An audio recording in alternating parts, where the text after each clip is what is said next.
Are you fulfilled? Can you confidently say that you're living your life with intention? Do you know your own blind spots? Do you make an effort to understand how your psychological experiences have shaped you? If you answered yes to any of these questions, congratulations, I commend you. However, if you answered no, then you should keep watching.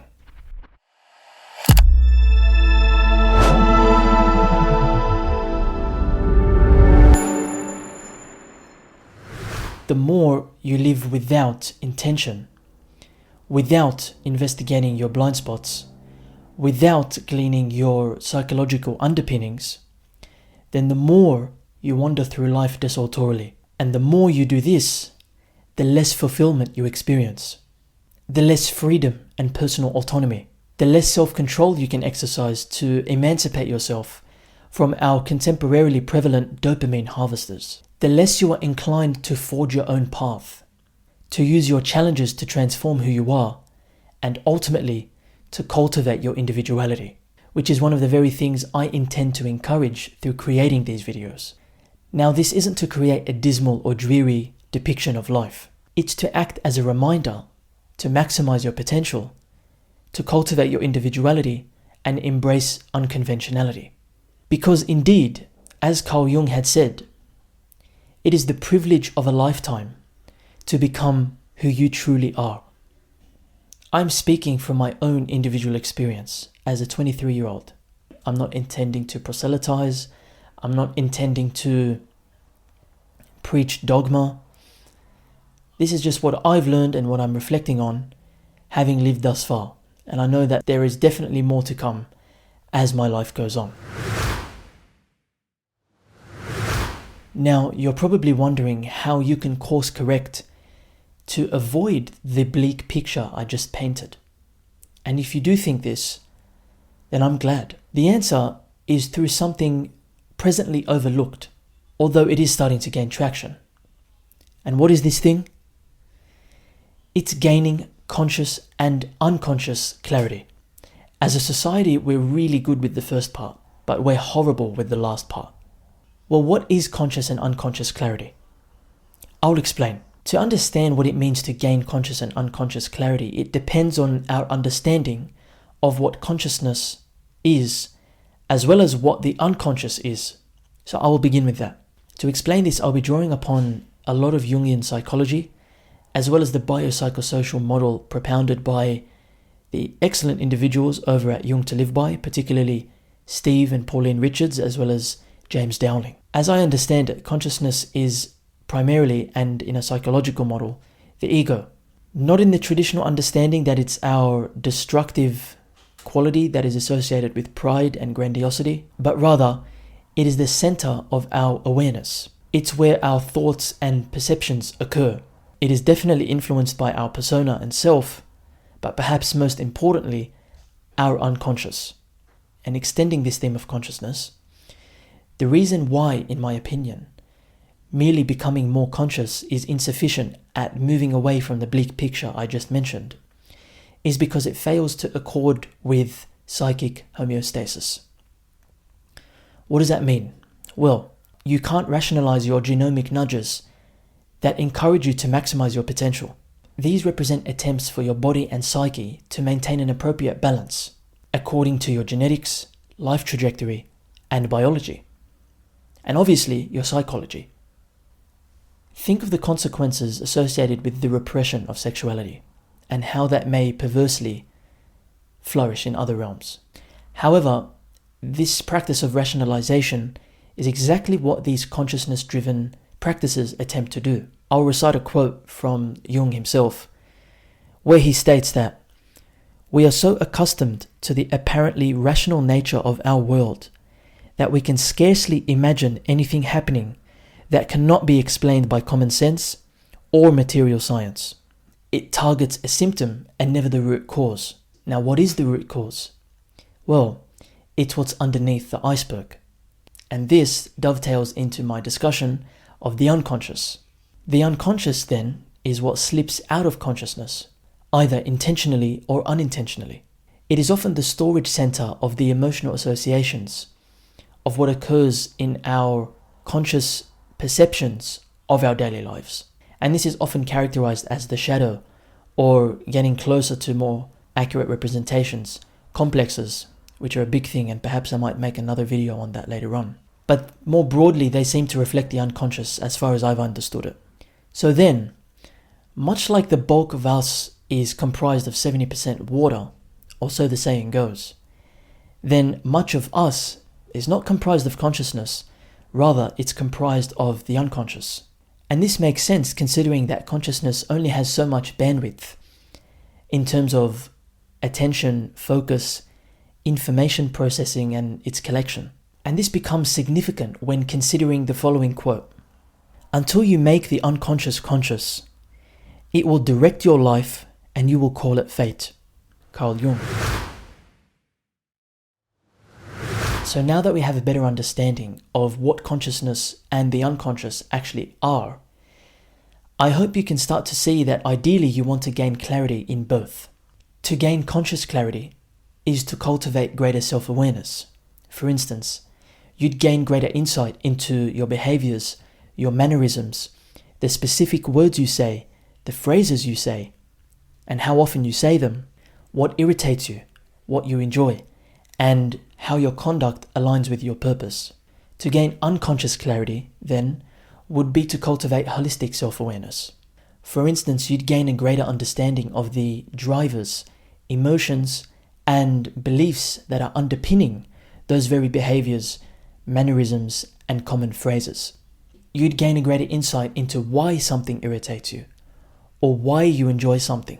So ultimately, cultivating both will better position you to answer yes to the questions I asked you at the beginning of this video. With regards to question 1, you can better live with intention, because through understanding who it is you are, you can directly exclude anything that isn't related to your path or life trajectory. And with regards to the second, you can navigate through life better through understanding how your blind spots have influenced or continue to influence your decision making. And even identifying your blind spots to begin with is already a significant step forward. And with regards to the third, you can ultimately better maximize your potential and cultivate greater individuality through understanding the psychological experiences and their associated emotional impact, and ultimately how they have shaped you, or perhaps continue to shape you. Now, how do we practically go about gaining conscious and unconscious clarity? Brilliant question.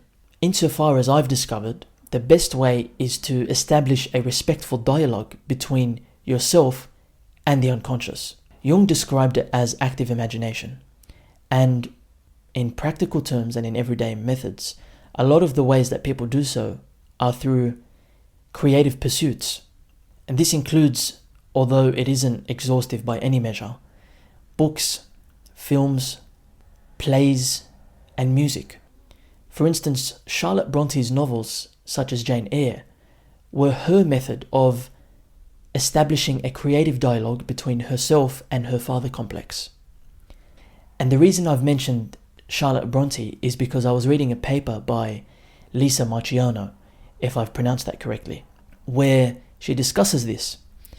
And relatedly, I'd like to mention a quote.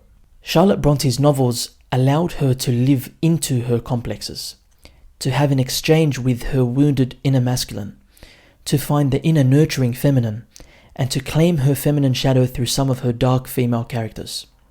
That encapsulates perfectly the way with which an individual can establish a respectful dialogue creatively and eventually, if done correctly, overcome the things that may have been holding them back psychologically. And so I found that paper quite illuminating. And if you wanted to check that out, I've linked it down below. And the other reason that I've read it is because it's part of my own journey in better understanding the feminine and in cultivating greater relationships. However, the title of this video should still be lingering in your heads, considering I haven't mentioned journaling yet. So, I will share a method that's benefited me. I find this method rewarding in conjunction to others, such as music and film, because I enjoy revealing the sculpture of myself from the marble of my experience through the tool that is the written word. And that method is, you guessed it, journaling. Now you might be thinking, hold on. Journaling, that silly thing you do for 10 minutes where you write what happened in your day and merely scribe events. To that, I'm trying to be polite here. I would respectfully say no. To elaborate, I'll explain what journaling is not for those who want to receive the most value from their reflections. So, as we've established, most conceptions of journaling are ill-informed. It is not a dear diary, and for all appeals to the divine. It is not just about mindfulness. Let me elaborate a bit on this mindfulness point, because I think it's worthy of it. Gaining a greater appreciation for the moment is great. And if that's helped you thus far, that's fantastic. Although remember that it is a respite from the stresses of conscious life. So it eases your physiology. But mindfulness doesn't even remotely touch the person that is watching this video. You. Your complexes, your life trajectory, your unconscious elements. You may argue that it provides a space for them to come to fruition, and that's fantastic. But can you remember what occurred 2 years ago on October 26th at 12 p.m. without any method of transcription and appropriate reflection? The answer is likely no. So, what I just mentioned is exactly what you discover through journaling insofar as how I do it.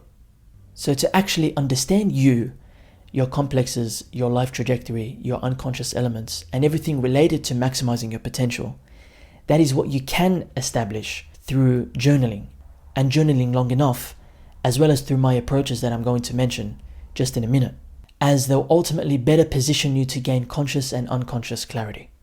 I'd also like to touch on the notion of self-improvement. I've mentioned that I am interested in the realm of self-improvement and self-development. However, with regards to self-improvement, I'd like to clarify something through the lens of journaling. Journaling as an activity, particularly the way that I practice it, is substantially different from its portrayals in the often superficial self-improvement groups. Such proponents tend to focus on outward behaviors, which indeed yield external or outward-facing results. For instance, a better body, a cleaner workspace, productivity, and a clearer mind. But they rarely touch the inner world, which is the very thing that influences our external results. And drawing upon what I just listened to in a podcast by Jung to Live By, it's also because it fails to reflect the fact that rather than self-improving, you need to psychosocially adapt better. And you do that through identifying where you are maladapted and what your instincts are telling you. And how do you find that out? Well, you guessed it, journaling. Now, to tantalize you even further, I'd like to mention why you should even bother journaling if you're sitting on the fence about it. In addition to gaining greater conscious and unconscious clarity, and ultimately aiming to answer yes to the questions I posed to you at the beginning of this video, journaling is a physical process which brings you closer to using your psychology as a transformative experience. By understanding yourself better, it brings you closer to actualizing your ideal self. And that's really important, especially in light of this channel, because it ultimately allows you to better maximize your potential. As an aside, the idea of using your psychology as a transformative experience is a sentiment that was well expressed by Bud Harris. He did so in a book I've just completed reading, which I'll link below. And in that book, he effectively stated that complexes aren't trying to destroy you. Now, while I've used the term complexes, they more broadly reflect how you've adapted to experiences that you've lived through and what emotions are associated with those adaptations. And therefore, I'd like to add that you can't blame your body and your psyche from adapting to ensure your survival. And as Harris rightly notes, considering they're not trying to destroy you, they're actually there as potential transformative experiences. And that point is also reflected in Marchiano's exploration of how Charlotte Bronte's novels allowed her to transform herself through working with her father complex, which ultimately culminated. Funny that that just happened. That is my reminder to journal from day one. I'll get to that shortly. As I was saying, that point is also reflected in Marchiano's paper, where she discusses Charlotte Bronte, particularly because through working with her father complex, it ultimately culminated in a transformation, which was her marriage. But it isn't just Marchiano or Charlotte Bronte. An excellent story that was extracted from a book, I believe, from C.S. Lewis, involved a ghost and a lizard that sat on his shoulder. I won't spoil it, but it was extracted in the book by Harris, which I've linked below. I found that fascinating. I digress. One of the other things you might be wondering is, but why? Why not just remain in the blissful state of ignorance? Why even bother gaining a greater understanding of yourself? It's easier, it requires less effort, and I've done pretty well where I am right now, so why even bother investing all that time? I can still achieve what I want consciously. To that, I'd say, sure, you can. But you can't eradicate something in you. Those things are your genomic nudges. I know the term might make it seem clandestine or arcane, but trust me, it's not. Your genomic nudges are you, or more accurately, your potential. When you feel dissatisfied because you chose the instant gratification route, or you chose a behavior that you know is likely to lead to short-term pleasure, but not long-term satisfaction. Or you feel unfulfilled or worried about the future because you haven't planned appropriately. Or in comparison to others, you realize that you're not perhaps as well off as you thought you would be. Or in synthesizing all of those things, you might have small realizations that others are actualizing their ideal self and maximizing their potential while you're not. And your body gives you slight nudges to remind you of that. Those are your genomic nudges. So, indeed, you can remain in a blissful state of ignorance. But you would be doing a formidable disservice to yourself, your potential self, and your genetic legacy. Now, the time has come to understand how to appropriately journal. So I will explain. The recommendations that I'm about to make are made in certain stages, and those correspond with an individual's level of development. So I've suggested 2 different approaches, and I'll explain each one respectively. Now let's begin with approach 1. This approach is simplistic enough to allow for conscious development and self-awareness. I haven't touched the unconscious yet because you need to become accustomed to this first. Now it involves responding to 3 questions. The first, what did I achieve / what went well? The second, what didn't I achieve / what didn't go so well? And the third is, what can I improve? Now this might sound very simple, and that's good. Because remember, to gain the value is ultimately through developing a consistent journaling habit. This is especially important when you retroactively attempt to better understand yourself because you'll have more data to rely on. You'll have more data to see the patterns in your thought processes and the behaviors or emotions that you've written about. Also, this approach still places a significant emphasis on the maximization of potential through the improvement section. But Jad, how do I know what can be improved? And that's a valid question. So I'm going to offer you some tips in relation to that. To understand what conduct to improve, you have to compare your current conduct with the conduct of your ideal self. And then you ask yourself, did you move in the direction of actualizing that ideal self? If not, then what could you have done to move in that direction? Now don't make it abstruse or grandiose. Start small. Here's an example. You're looking to meet new people, or develop new friends, or meet like-minded business people, for instance. So you attend events to meet new people. When it comes time to introduce yourself, you say your name and immediately go for a handshake. However, you haven't obtained the person's name. So an awkward exchange of value takes place, especially in terms of demonstrating professionalism and your own value. So an improvement would have been to ask for their name first, and if they seem receptive to you as an individual, then going for a handshake. Ultimately, this can correspond with your ideal self as being socially calibrated. Now let me clarify something important. This isn't to mean that through journaling, you're crafting yourself as some inerrant hero that you can't relate to, and one that is solely and completely focused on perpetual improvement. Absolutely not, because to do so will not allow you to appreciate your progress.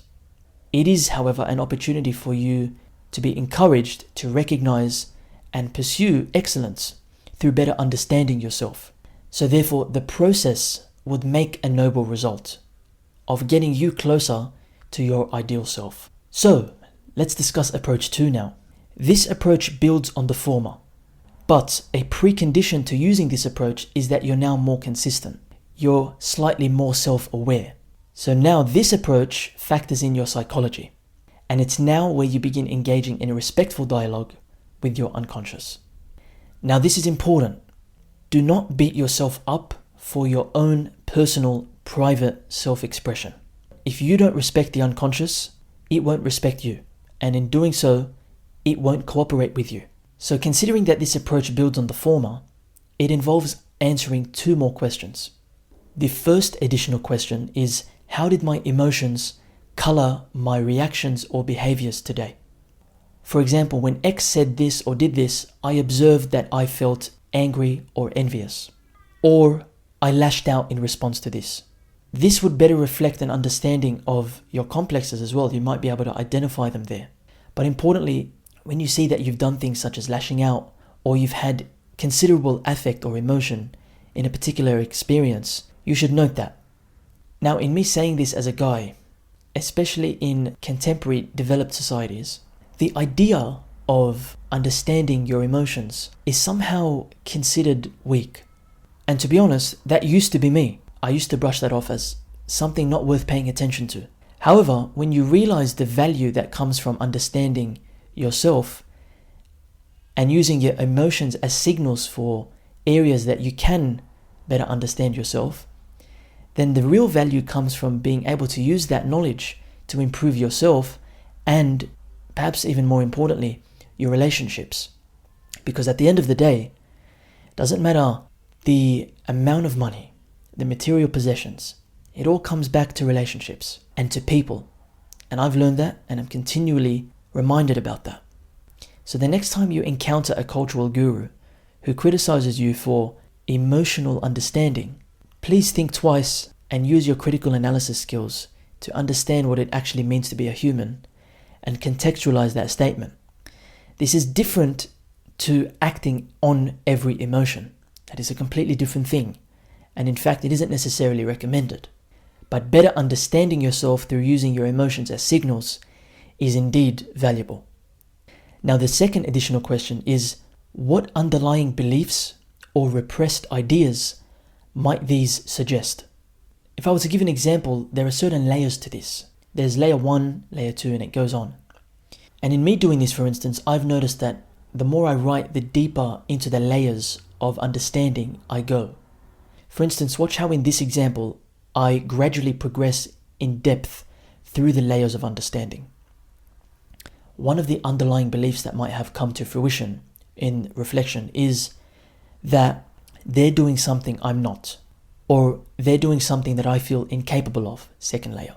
Deeper than that, it may reflect that having seen someone actualize their ideal self, you feel incapable of doing so because of an internalized victim mindset that you've inherited from your mother, for instance. And this is a common one I've seen amongst the girls. Don't ask me how. But you see that delving into the layers of depth better reflects the unconscious and repressed elements of yourself. Now, this isn't to say that I'm expecting you to articulate yourself like I have, or to use the terms that I have, because to do so would require an understanding, even a cursory one, of the terms that I've just mentioned, such as a victim mindset or inheriting things from parents. So to complement your journaling, I would encourage you reading into the fields of psychology, because you'd be able to relate to other people's examples and use that knowledge to improve your own self-awareness, both consciously and unconsciously. So through this approach integrating the first, you then have a system for greater cultivating self-awareness, because you're now acknowledging opposite yet complementary forces, consciousness and the unconscious. And through reflecting upon them, you therefore gain clarity. Now, to simplify the process for you, and if you weren't already aware, I use an application called Day 1 for my journaling. I've created a template for Day 1 which incorporates the questions I've just mentioned and practically allows you to copy and paste them into a template so that every time you journal a new entry, those questions appear for you without having to rewrite them every single time. You can download that template by clicking the link in the description, and I've attached instructions on how to load those questions into a template into day one. Now, I've also linked in the description my other resources, such as my Multifaceted Planner, which is a Notion-based weekly planner that is practically more than a planner. It incorporates the ideas of actualizing your ideal self and maximizing your potential, but importantly, breaking them down into the tasks every week and every day that you must do to get there. Importantly, the planner also acknowledges the value of reflection. And this is because it has a separate section dedicated to reviewing your week, what happened during the week, what went off course, what has been left unattended that you should attend to next week, what went well, what didn't go well, all within the same planner so that it's all streamlined. So that brings us to the end of this video. And in keeping with the tradition of my other videos, I'll end with a quote. I've already said it, but it's worth saying again. It is the privilege of a lifetime to become who you truly are.